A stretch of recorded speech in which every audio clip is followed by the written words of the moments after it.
You're looking at what could very well be Prince George's biggest music collection. This is the J.L. Good Record Museum, and it's the collection of music fan Jim Good.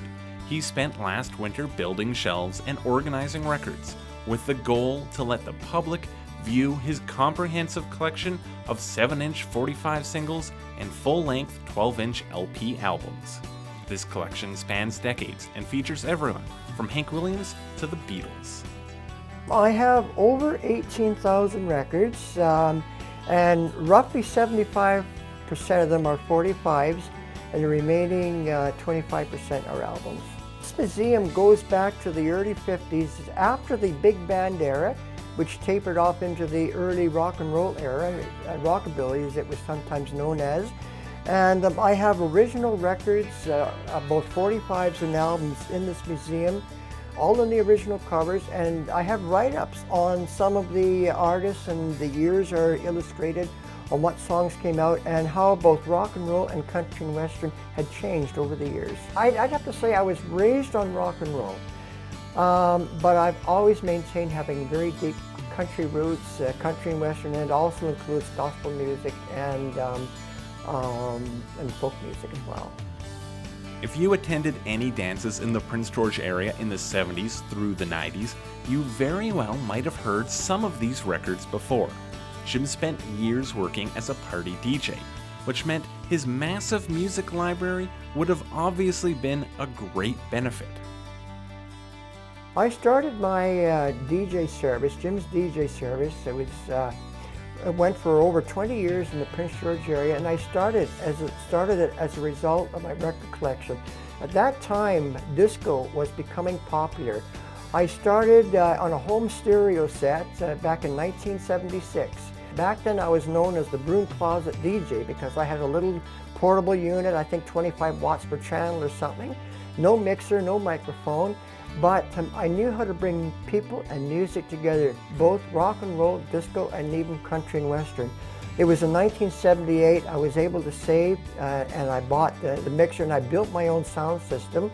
And in the fall of that year I got my business license, and I had a business license from the city of Prince George every year under the name of Jim's DJ till the ending of 1997. These days, however, Jim's best known as the creator and curator of the Good Sir Nature Park, which features plants from all across Canada. It was in these travels through the country gathering saplings for what would become his nature park that Jim was able to acquire such a large record collection. About 60% of my life has been in my plant studies, and the remaining part has been in my record collection. And I am very much, it tells a story. It tells my life story of what I've done. And being a DJ and just having records and so many memories locked away, not only in records, but in certain plant species, as I've been over the years collecting plants. And when I traveled across the country to collect samples, almost every town and city I went through, big or small alike, I'd stop and buy a record, usually the latest song either on the pop chart or the country chart. And this is back from the 60s right through the 80s, when every other town at least had one record store. As a music fan, Jim has seen things come full circle, with vinyl sales skyrocketing in recent years, with people of all ages discovering or rediscovering the magic of listening to music on vinyl records. It makes me feel really, really good.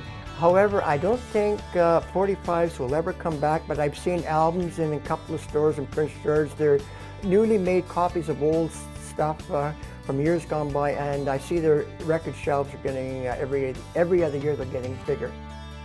The J.L. Good Record Museum is located just outside Prince George at the Good Sir Nature Park. It's open to the public by appointment. Call 250-971-2337. I mean, I was that careless. I dropped it, but it's still playable. You just hear the scratch, and I've even had the chance of breaking the record and somehow magically taping it or gluing it back together and being able to play usually the A side. And you hear this click, click, click, but it's funny to look back on, and it does have some beautiful memories.